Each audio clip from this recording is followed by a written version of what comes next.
All right, boys and girls, just hopped off the Talkin' Jets stream with O'Leary and Egghead.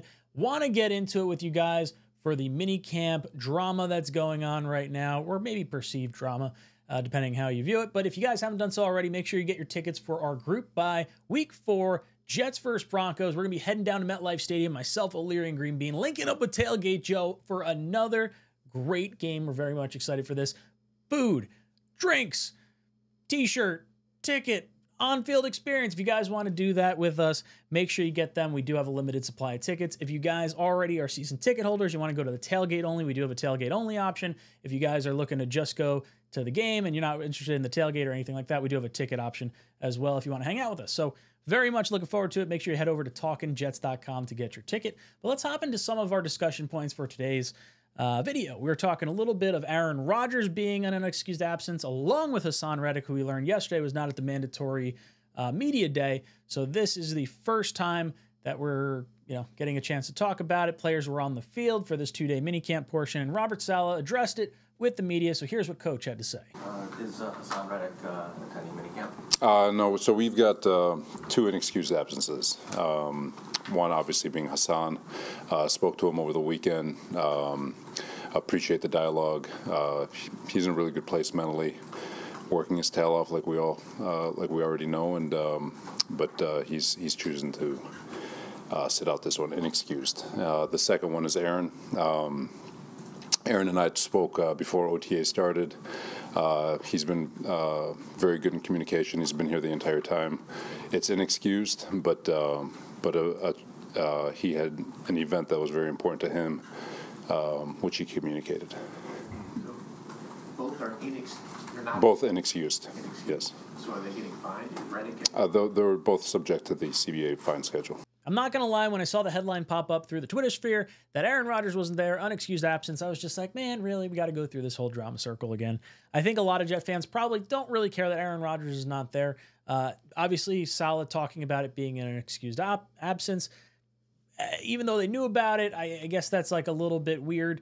I guess you don't want to give the green light for one guy to miss a mini camp practice while another guy is holding out with a contract dispute in Haason Reddick. So both are inexcused. They could both be subject to the CBA fine schedule. I know if Aaron Rodgers gets fined, which it seems like he will be per Pro Football Talk, the first fine for missing today's practice is $16,953.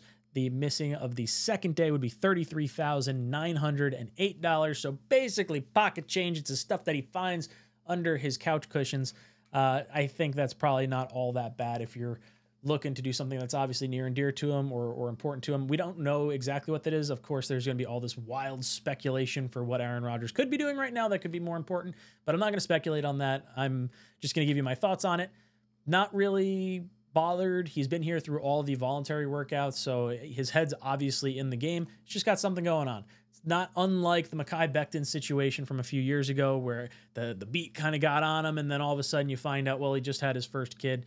I don't know. I mean, obviously, I don't think Aaron Rodgers is having a kid right now, but I'm not going to jump on the guy for missing a practice if the team was aware of it. But I do like that he will be fined. I think it's important to hold everyone to the same sort of standard here. Haason Reddick, on the other side of things, it is nice to hear Robert Saleh say that they are actually in conversations with Haason Reddick. This is the first time that I'm hearing that Robert Saleh has talked with Haason Reddick. We saw last week, the video clip that blew up was they have not talked, or at least Saleh had not talked to Haason Reddick since the trade happened. So at least having the conversation over the weekend, Haason Reddick made his point clear. He's working out. He's not showing up to the mandatory stuff, at least at this point in time. Now, he's got $15 million supposed to be coming to him this year. He did forego his workout bonus already, which I believe was $250,000. So the next question is, should the Jets pay him?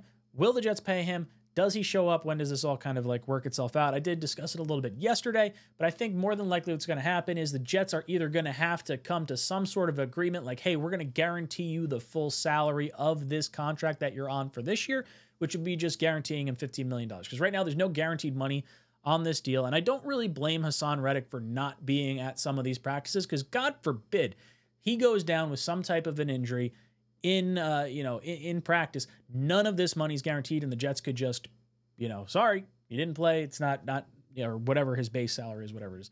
He would not be able to get all that. And not to mention it would hurt his future earnings if he thinks he can get a contract from the Jets this year. Now, according to Connor Hughes, the Jets did talk with Haason Reddick prior to making the trade saying, hey, look, we're open to a contract restructure with some incentives, but we're going to let you play out this year. And we're going to see where the chips fall at the end of the season. And then, whether we re-sign you or we go a different route, whatever it is, that's where we're at. We want to see you play on the final year of this deal.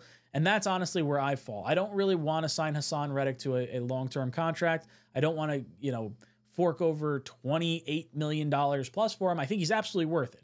I think he absolutely is. That's not a knock on the player whatsoever, but I think from a financial standpoint where the Jets stand right now and the young players they got coming down the pipeline, I don't particularly want to pay Haason Reddick a crazy ton of money. But I acknowledge that him missing time, totally fine without the guaranteed money there. So if Joe Douglas can come out and say, hey, look, we will guarantee you this year, maybe plus incentives or something like that, I'm totally fine with that. I think you can meet somewhere in the middle and get this figured out. As far as the rest of training camp goes, saw some notes here from Rich Cimini. Practice had a different look to it. Different feel without Aaron Rodgers, an unexcused absence. Tyrod Taylor assumed the QB1 duties. He aced the 7-on-7 period, completing 6 of 7 passes, but things went sideways in an 11-on-11 red zone period. He started out with a completion to Garrett Wilson, next an incomplete pass, then a fumbled exchange with rookie running back Isaiah Davis, an incomplete pass way over the head of Jeremy Ruckert's head, an incomplete pass to Allen Lazard in tight coverage by Sauce Gardner. So, look, backup quarterback, do you want to see him do well? Sure, obviously, but again, I don't know. No Aaron Rodgers, it's hard to really get too big of an assessment here. It was an active day for Isaiah Davis, who has been overshadowed by fellow rookie Braylon Allen. Davis and Allen both got work with Tyrod Taylor. So I very much like both these young running backs a lot. I think the third down running back and blocking back could be Isaiah Davis. This guy just seems like he just wants to hit people, which is really freaking cool. I really like that grittiness to him. And Braylon Allen, I am really hoping this dude turns into what we hoped Dalvin Cook was going to turn into. I think this guy's a really, really good running back number 2. Excited to see all the good news coming out of camp about him. So I'm looking forward for both our running backs. I do think 𝐂𝐻𝐿 Abanikanda is probably on the outside looking in. I mean, obviously 4th running back. I mean, honestly, with the Jets bringing in Jakeem Grant and, Tariq Cohen, in terms of kick returning prowess, I think 𝐂𝐻𝐿 could be on the bubble in the event that they wind up wanting to keep the special teams ace with the new rules in place there for the special teams. 3/5 of the offensive line practice. They're still waiting on Morgan Moses and Elijah Vera Tucker, both of whom are expected to be back for training camp. Morgan Moses had surgery after the season on, was it a triceps? Is that what it was? Or a pec, I think. And then AVT obviously coming back from the Achilles, but it sounds like they'll both be ready for training camp, which is a must. We want to have as much of this offensive line gelled together by the start of the season as we can possibly have. So good news there from our offensive line. With no Rodgers and with rookie Jordan Travis still out, rookie free agent Andrew Peasley got plenty of reps, made a nice flip pass to 𝐂𝐻𝐿 Abanikanda, who later was shaken up. So 𝐂𝐻𝐿 obviously getting knocked around a little bit. I don't know exactly what wound up happening to him, what the injury is. I guess I'll keep an eye out for that and let you guys know as I see it. As far as the young quarterback playing, maybe a practice squad guy, I think, if anything. Good day for the tight ends, Ruckert, Conklin, and Kenny Yeboah, who made a nice twisting catch in 7-on-7.